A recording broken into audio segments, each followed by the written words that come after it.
একজন অর্থনীতিবিদ হয়তো বা আরো টেকনিক্যালি বোঝাতে পারতো এই প্রশ্নটার উত্তর। আমারও মানে সম্পূর্ণভাবেই স্মরণে রয়েছে যে প্রশ্নটা আমাদের একজন সম্মানিত দর্শক করলেন। দুইভাবে যদি দেওয়া যায়, একটা বিষয় হচ্ছে যে যখন আমরা স্নায়ুযুদ্ধের সময় এক ধরনের ক্যাপিটালিস্ট এবং Soviet led communist economic bloc দেখেছিলাম, এই সময়টায় এসে একটা ভিন্ন ইকোনমিক ব্লক যদি চিন্তা করা হয়, তাহলে এটা কি ক্যাপিটালিস্ট বা ফ্রি মার্কেট ইকোনমি বা লিবারেল ইকোনমির বিরুদ্ধে একটা ভিন্ন ধরনের অর্থনৈতিক মানে ইডিওলজিক্যালি ইন্সপায়ার্ড অর্থনৈতিক ব্লক তৈরি হচ্ছে ব্রিক্সের দ্বারা? এইটা হয়তোবা না, এটা আমার ধারণায় মনে হয় বিষয়টা তা না। কারণ আমরা যে স্ট্রাকচার ফলো করতে দেখছি, যে মার্কেট ব্যবস্থায় ব্রিক্স কাজ করছে, সেই বাজার ব্যবস্থা, অর্থনৈতিক ব্যবস্থা এখনও পর্যন্তই এক ধরনের নব্য উদারবাদী যে ধরনের স্ট্রাকচার, সেই স্ট্রাকচার মিলে। কিন্তু কোন জায়গাটায় একটা ভিন্ন ধারা তৈরি করতে ব্রিক্স হয়তো বা হেল্প করবে, সেটা হচ্ছে গিয়ে যে আমরা যখন দেখলাম 45-এর পরে ব্রেটন উডস ইনস্টিটিউশনসগুলোর মাধ্যমে এই ক্যাপিটালিস্ট বা ফ্রি মার্কেট যে ইকোনমিক স্ট্রাকচার, এটাকে আরও সম্প্রসারণ করা হলো। World bank, IMF, to a large extent even united নেশনসের যেই ধরনের, যদিও মানে বিতর্কিত, কিন্তু ওই দিক থেকে চিন্তা করলে এক ধরনের বড় এই অর্থনৈতিক স্ট্রাকচারকে এগিয়ে নিয়ে যাওয়ার জন্য কিন্তু এই ইনস্টিটিউশনগুলো তৈরি হলো। সো আমরা ওই ধরনের কোনো ইনস্টিটিউশন বহু বছর দেখিনি যেটা এই স্ট্রাকচারের মধ্যে থেকেও একটা ভিন্ন ধারা তৈরি করতে পারে। যেরকম একটা ছোট উদাহরণ, যে আমরা জানি যে আমাদের ট্রানজ্যাকশন এখনও ইউএস ডলার বেস, তার মানে আমেরিকার একটা বড় ধরনের এখানে কি বলা হয় যে কর্তৃত্ব রয়েছে in terms of financial transactions বা ইভেন ট্রেড ট্রানজ্যাকশনসের ক্ষেত্রে।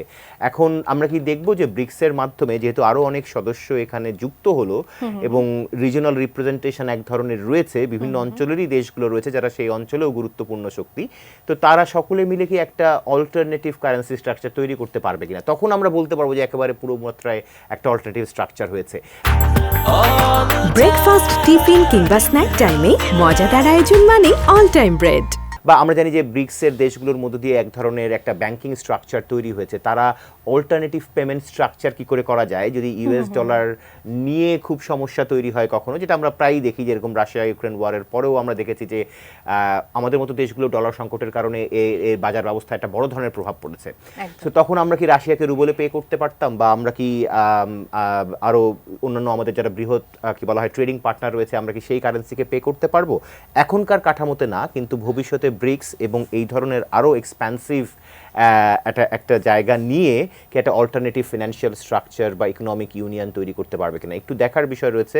আমরা অনেকেই শুনছিলাম যে বিগত যেই সভায় এই এক্সপ্যানশনটা হয়েছে, সেখানে এরকম একটা মানে কি বলা হয় যে অনেকের এক্সপেকটেশন ছিল যে একটা অল্টারনেটিভ কারেন্সি করতে পারে কিনা। স্বর্ণমানের কথা তারা বলছে যে রিজার্ভ কারেন্সি হিসেবে তারা সেটাকে ইউজ করতে পারে, কিন্তু সেটা এখনো পর্যন্ত খুবই মুশকিল। এবং আমরা দেখছি যে এত ঘাত প্রতিঘাতের পরেও ইউএস ডলার বেস যেই স্ট্রাকচারটা, সেই স্ট্রাকচার ভাঙাটা কিন্তু খুব মুশকিল হয়ে যাচ্ছে।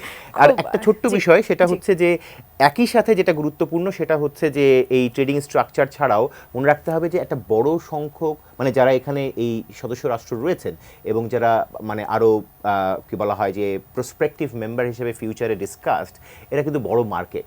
আমেরিকার জন্য ফিউচার চ্যালেঞ্জ হইতে পারে, কারণ হইল যে এরা একটা অল্টারনেটিভ ডলারের মার্কেট করতে চাচ্ছে। এবং গত টার্মে যখন আমরা মেম্বারশিপ চাইলাম, তখন আমেরিকা, আমরা শুধু না, যারা অনেকেই চাইলো, আমেরিকা এরা অনেকেই তলে তলে বিরোধিতা করেছে।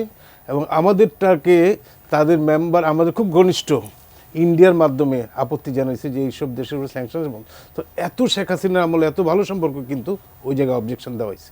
তাহলে দেখা যাচ্ছে যে আমেরিকা কিন্তু এটা বিরোধিতা করছে, তাদের জন্য এটা মাথা ব্যথা। আর থার্ড হইল যে এটা এমন সব দেশগুলি ইনভলভ হচ্ছে, ইরান, সৌদি আরবিয়া, ইউএই এবং অন্যান্য হচ্ছে। সুতরাং এটা বিরাট অর্থনৈতিক একটা শক্তিশালী নেটওয়ার্ক, শক্তিশালী হওয়ার একটা সম্ভাবনা আছে। এবং সম্ভাবনা থাকার মধ্যে আমরা যে একটু ব্যাকফুটে গেলাম, এটা কিন্তু খুব ভালো হইল না। এই যে সম্মেলনটা আমরা রাশিয়াতে আমরা খুব লো লেভেল রিপ্রেজেন্টেশন, মানে মনে হয় কেউই যায় না, মানে আমেরিকার সাথে ভালো সম্পর্ক রাখার আশার থেকে হয়তো যায় নাই। কিন্তু এখন তো ট্রাম্পের আমল, যে আশায় আমার মনে হয় যে এটার স্কোপটা নেওয়া উচিত ছিল। কারণ যেহেতু রিজনাল রিপ্রেজেন্টেশন তারা তৈরি করতেছে, সুতরাং ভৌগোলিক কারণে আমাদের সম্ভাবনা কিন্তু স্টিল দেয়ার ছিল। কিন্তু সেখান থেকে আমি জানি না ইন্টারিম গভর্নমেন্ট ওয়াই পুল দেম আউট। সো এটা একটা চিন্তার বিষয়। কিন্তু আমি মনে করি এটার সাথে এনগেজমেন্ট হওয়া আমাদের দরকার, অল্টারনেটিভ সব কিছু হাতে রাখার দরকার। আমরা তো এইভাবে চিন্তা করলে হবে না। আমাদের দেশের ভবিষ্যতের কথা চিন্তা করলে আমরা এই যে ডলার সংকট, সেটাও তো একটা সেটাও তো কাজ আমরা হতে আসলে পারে। সামাল